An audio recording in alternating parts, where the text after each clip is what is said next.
नमस्कार, आप देख रहे हैं सत्य विजन न्यूज और आज की खबरों के साथ मैं श्रद्धा सत्या।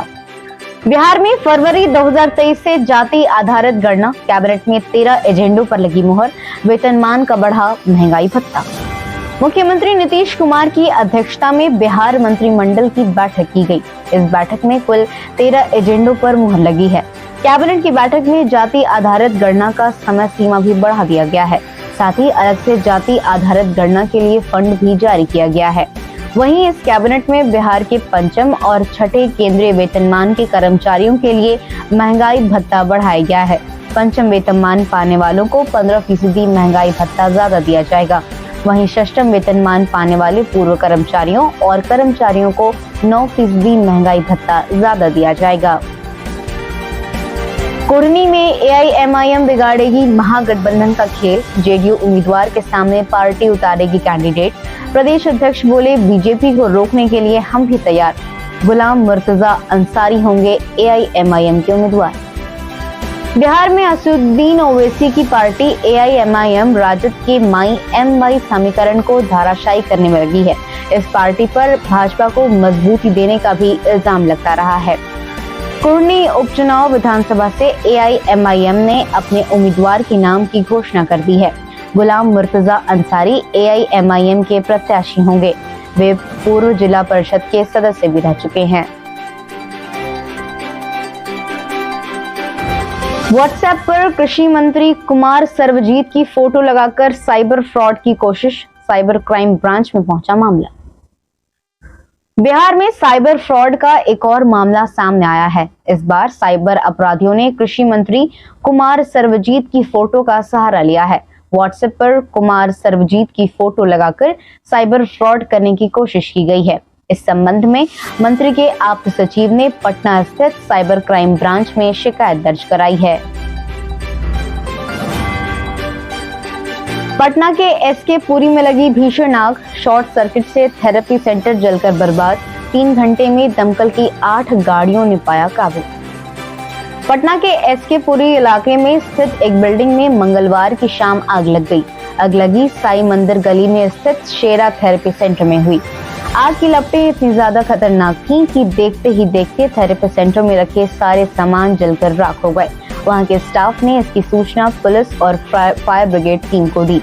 मौके पर फायर ब्रिगेड की 8 गाड़ियां पहुंची। करीब 3 घंटे की कड़ी मशक्कत के बाद टीम ने आग पर काबू पाया। पटना में अब सहारा इंडिया के खिलाफ आर पार की लड़ाई, प्रदर्शनकारी खाना पीना लेकर आए। बोरिंग रोड चौराहा किया जाम, कई के लिए ये जिंदगी और मौत का सवाल। पटना में सहारा इंडिया के खिलाफ 3 दिवसीय धरना प्रदर्शन जारी है। यह प्रदर्शन ऑल इंडिया संयुक्त जन आंदोलन संघर्ष न्याय मोर्चा के बैनर तले किया जा रहा है। लोगों ने थाली पीटकर, ताली बजाकर और नारेबाजी कर सरकार व सहारा इंडिया के खिलाफ प्रदर्शन कर रहे हैं, जिनमें महिलाएं और बच्चे भी शामिल हैं। यह प्रदर्शन सहारा प्रमुख सुब्रतो राय के खिलाफ किया जा रहा है।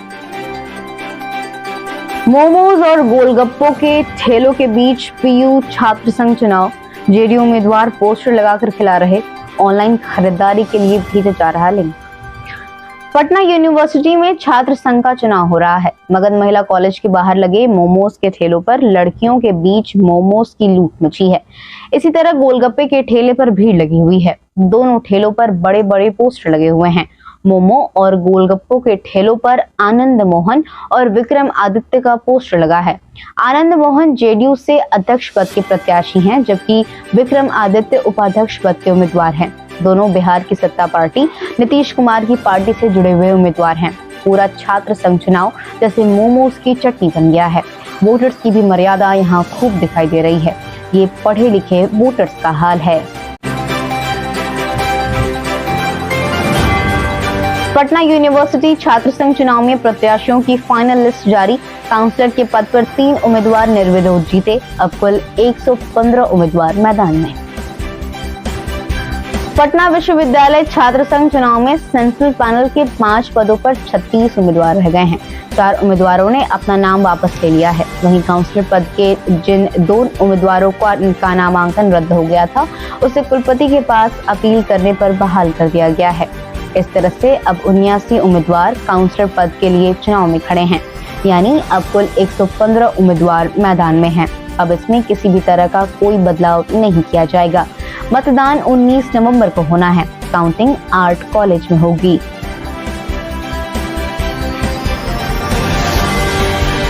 दोनों पैरों से दिव्यांग अमरीश को मिली सरकारी नौकरी। 8 साल से कर रहे थे इंतजार। कहा पिता ने खेतों में मजदूरी कर पढ़ाया। सीएम नीतीश कुमार ने जल संसाधन विभाग में चयनित 1006 कर्मियों को नियुक्ति पत्र दिया। सोमवार को हुए इस कार्यक्रम में दोनों पैर से दिव्यांग अमरीश कुमार ही पहुंचे। अरवल जिले के अमरीश कुमार बचपन से दिव्यांग हैं। उन्होंने अपनी काबिलियत और हौसले के दम पर सरकारी नौकरी लेने में सफल हुए हैं। उनका अब तक का जीवन काफी संघर्षपूर्ण रहा है। जेएनयू की तर्ज पर पटना यूनिवर्सिटी चुनाव में होगा presidential debate. Patna science college में होगा डिबेट। 17 नवंबर को जुटेंगे सभी कैंडिडेट। पटना यूनिवर्सिटी छात्र संघ चुनाव अपने उफान पर है। सभी छात्र संगठन अपने अपने प्रत्याशियों को लेकर जमकर सभी कैंपस में प्रचार कर रहे हैं। छात्र संघ चुनाव में इस बार अध्यक्ष पद के प्रत्याशियों के बीच में प्रचार के आखिरी दिन प्रेसिडेंशियल डिबेट होना है। यह डिबेट 17 नवंबर को पटना साइंस कॉलेज में होगी। चुनाव के आखिरी समय में भी रुख बदल देने की ताकत प्रेसिडेंशियल डिबेट रखता है।